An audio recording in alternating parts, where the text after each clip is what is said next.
viewers, welcome to the African News Update on Top Accolade News. First, the headlines.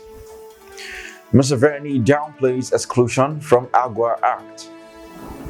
Chad recalls envoys from Israel following crisis. Deadly shell strike in Sudan. Details coming up shortly.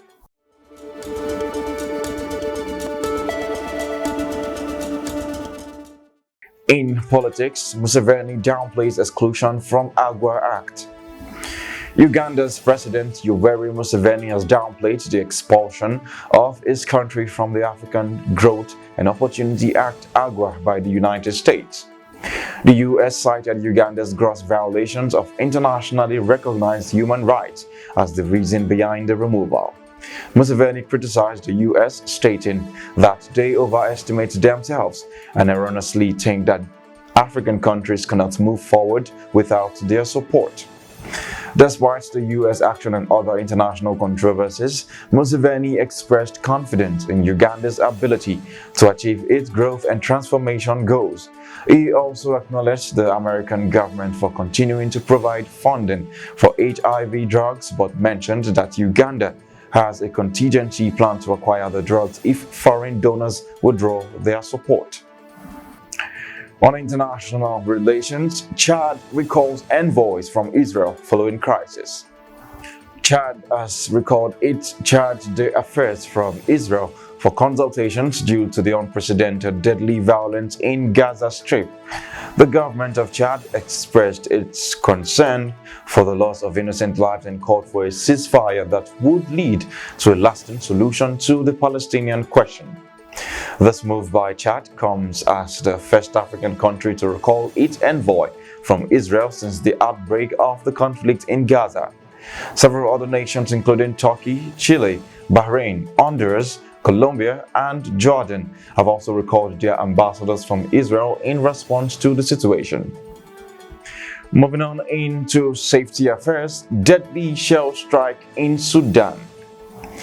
In Sudan, tragedy struck as deadly shells rained down on a busy market in Omdurman.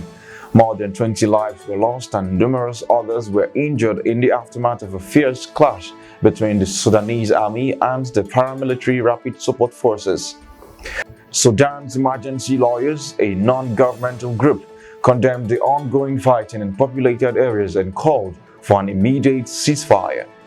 The violence persists not only in the capital but also in other regions like Darfur and Kordofan, even as talks between the rival forces are underway in Jeddah, Saudi Arabia. Since mid-April, over 9,000 people have lost their lives and nearly 6 million have been displaced in the ongoing conflict. You are watching the news on Top Accolade News. Do stay with us. Still to come.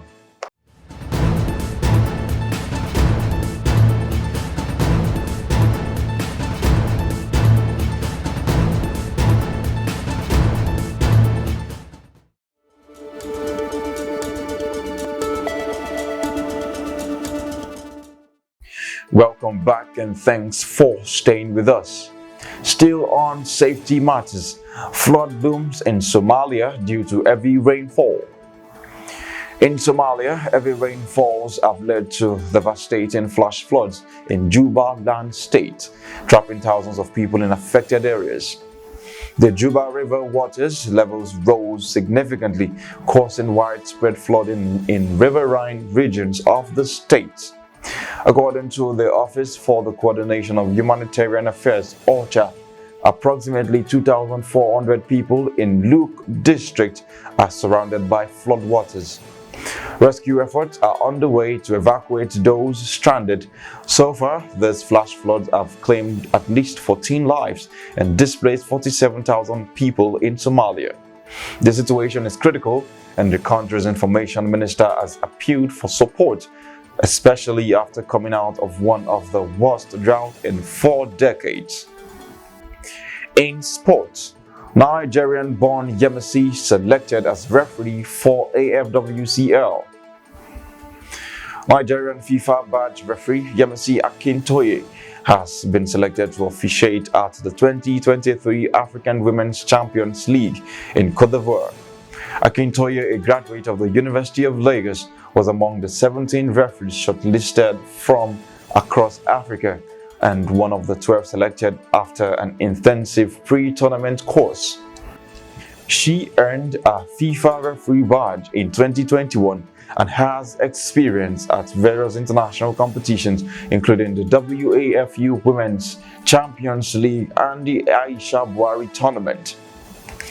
Akintoye will be officiating alongside Salma Musanganda of Rwanda, who was the first African woman referee to officiate at the Men's World Cup.